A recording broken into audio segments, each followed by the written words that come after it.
Shalom, perkenalkan nama saya Hobi Morris, NIM 03 2019 0011. Di sini saya akan membawakan sebuah materi tentang psikologi remaja, yaitu mendefinisikan pertumbuhan fisik terhadap tingkah laku remaja. Nah, kita tahu bahwa remaja memiliki tempat di antara anak-anak dan orang tua, karena sudah tidak termasuk golongan anak, tetapi belum juga berasa dalam golongan dewasa atau tua. Itu menurut Piaget atau Hurlock. Mendefinisikan pertumbuhan fisik terhadap tingkah laku remaja, menurut Hurlock tahun 1992 ada bukti yang menunjukkan bahwa perubahan dalam sikap dan perilaku yang terjadi merupakan akibat dari perubahan sosial. Nah, daripada akibat perubahan kelenjar yang berpengaruh pada keseimbangan tubuh. Jadi, semakin sedikit simpati yang diterima dari orang tua dan lingkungan, maka semakin besar pengaruhnya terhadap psikologi remaja. Nah, dari identifikasi pertumbuhan fisik terhadap tingkah laku remaja, kita masuk ke dalam karakteristik. Nah, karakteristik remaja ini pada umumnya berkembangnya organ dan kelenjar dan perubahan emosional. Kita masuk lagi ke dalam fisik perempuan.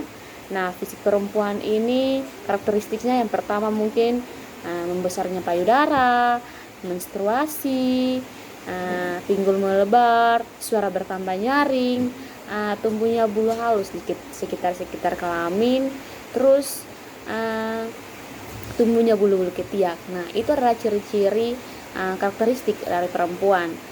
Dan kita masuk ke dalam karakteristik pertumbuhan fisik pada laki-laki.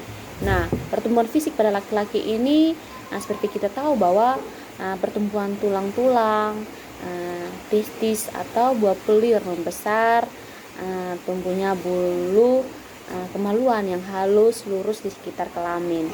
Nah, awal pembuatan suaranya mulai agak membas seperti itu, terus ejakulasi atau keluarnya mani. Nah, air mani yang sering kita ketahui. Terus bulu kemaluan menjadi keriting, pertumbuhan tinggi badan mencapai tinggi maksimum setiap tahunnya, dan perubahan jaringan kulit menjadi kasar dan pori-pori membesar.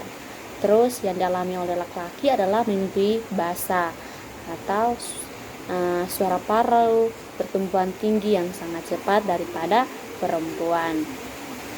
Dari karakteristik antara laki-laki dan perempuan ini, kita masuk dalam faktor-faktor yang mempengaruhi pertumbuhan remaja. Nah, faktor-faktor tersebut yang pertama ada faktor keturunan fisik.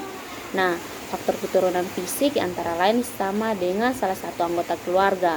Jadi, misalnya sang anak pesek, berarti ada ikut antara ayah atau ibu. Misalnya ayahnya pesek, berarti turunan ke anaknya pesek. Nah, itu adalah faktor yang pertama, yaitu faktor keturunan fisik. Yang kedua, faktor lingkungan pergaulan, kesamaan atau tingkah laku dengan salah satu anggota keluarga. Dan yang ketiga, pengaruh gizi. Jumlah gizi yang diberikan berpengaruh pada cepat pertumbuhan fisik anak. Jadi, anak yang memperoleh gizi bagus akan pertumbuhan fisik remajanya juga akan bagus. Tetapi jika anak yang menerima gizinya tidak bagus, maka pertumbuhan pun akan lambat. Yang keempat yaitu gangguan emosional. Jika anak mengalami gangguan emosional, pertumbuhan awal remajanya akan terhambat. Anak yang terlalu mengalami gangguan emosional akan menyebabkan terbentuknya steroid adrenal. Yang kelima yaitu jenis kelamin. Nah, berbeda bentuk tulang dan otot-otot pada laki-laki dan perempuan. Nah, berpengaruh terhadap perbedaan berat dan tinggi. Anak laki-laki cenderung lebih tinggi dan lebih besar atau lebih berat daripada anak perempuan, kecuali pada usia 12 dan 15 tahun. Yang keenam, status sosial ekonomi. Nah, kemampuan ekonomi keluarga dalam mencukupi kebutuhan primer anak. berpengaruh terhadap pertumbuhan fisik anak. Dari keluarga yang status ekonominya rendah, cenderung lebih kecil daripada anak yang berasal dari keluarga yang status ekonominya tinggi. Nah, kita masuk ke dalam faktor kesehatan. Nah, kurangnya perawatan kesehatan akan menyebabkan anak muda terserang penyakit. Yang terakhir yaitu perbedaan individual dan perkembangan remaja. Nah, sudah menjadi keyakinan orang bahwa masing-masing individu memiliki karakteristik dan kemampuan yang berbeda-beda. Nah, ada yang berkemampuan cepat, sedangkan ada yang berkemampuan rendah. Nah, dan semuanya itu ada 2 faktor yang menyebabkan, yaitu faktor warisan keturunan dan faktor lingkungan, seperti yang tadi sudah dijelaskan di atas. Nah, dari mengidentifikasikan pertumbuhan fisik terhadap tingkah laku remaja yang sudah saya berikan, semoga materi ini dapat bermanfaat buat teman-teman semua. Terima kasih. Salam.